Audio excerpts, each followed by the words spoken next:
long as the spectator's interest, that art was completed by the spectator.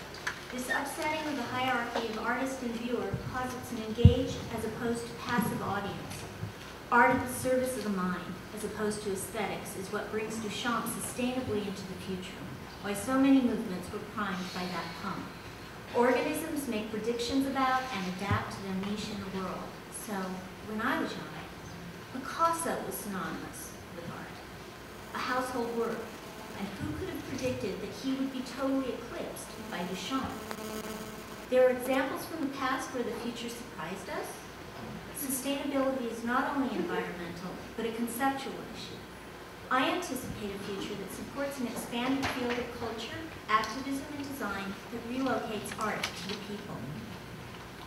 Even the most conventional artists can see today what makes sense. Sustainability depends on changing the way we think about our environment as our context. As James Sherry, the poet writing on environmental poetics, points out, symbols tend to align themselves with essentialism. But complex environmental scenarios are better represented by a process that varies with changing conditions. The environmental movement runs a great risk if it adheres to a specific and narrow symbolism. It's too easy to get stuck with a narrow culture of fixed properties. If we only focus on blame and redress of grievances, we lose sight of the fact that the root cause of global warming is desire.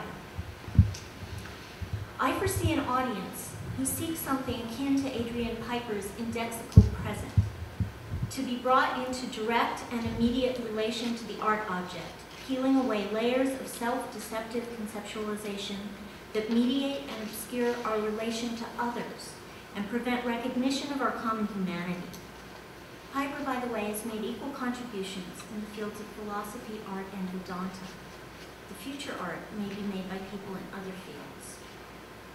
The future, I think, can be coaxed into one we can look forward to by doing the hard work of living in the present as if that future is already here. I'm not so sure what the future looks like, though, so forgive me if I start with the Acropolis. The Propylaea to the Acropolis is an example of sustainable art. It is still climbed by the public, pilgrimage relocated to tourism, and in its day is a truly social space.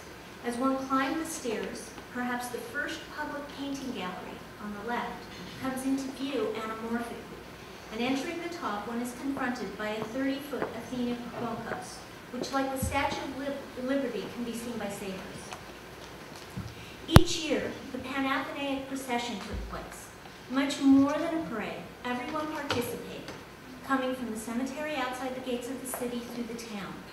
These are the Elgin marbles plundered from Athena's temple that represent, or they document, the ritual procession. Winding all the way to the Parthenon, no spectators, all performers. And each year they brought a new dress to clothe the cult figure of Athena Parthenos.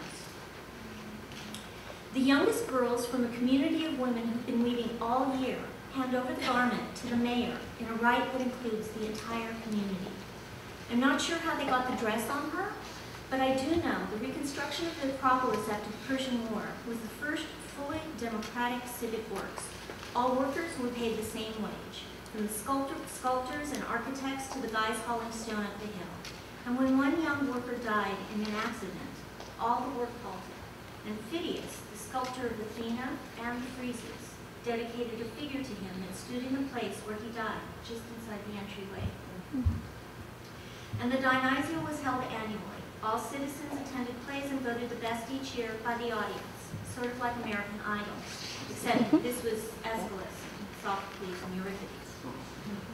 These things sustain down the ages, I think, through social relevance and community pride and glee and the ability to adapt.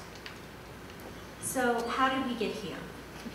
If the girl adjusting her sandal strap is the expression of humanism, and Sarah's tilted arc is what we mean by the sublime as negative force, like from Burke.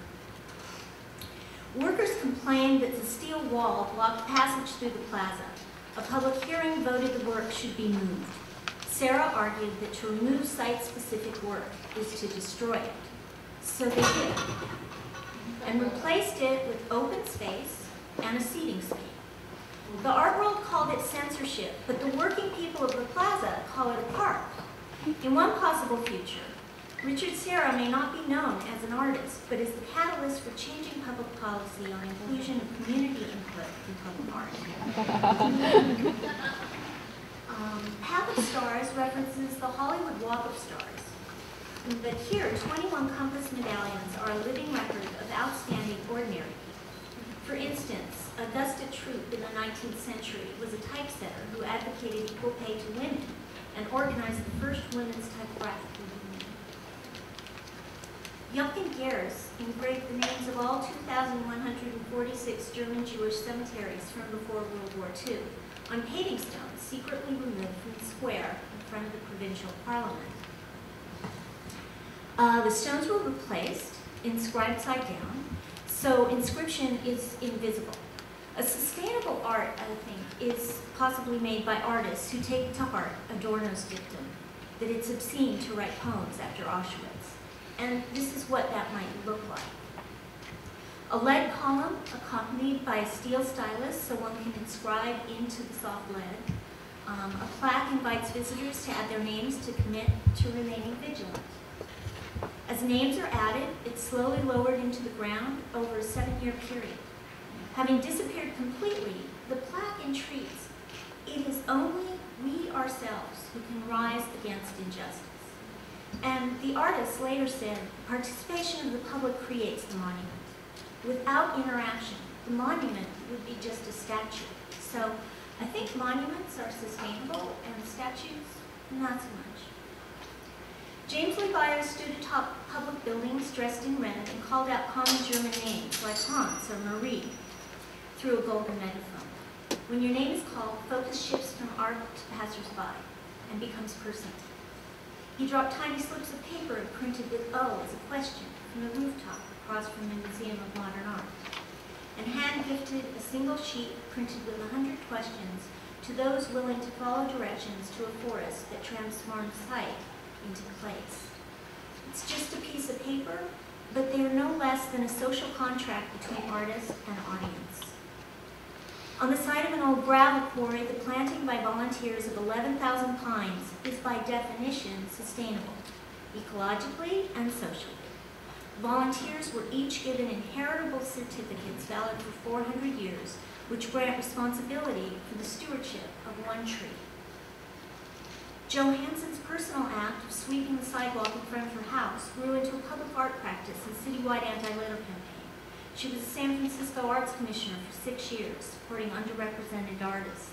And she developed an artist-in-residency program in Reclamation Sculpture Park within the city dome.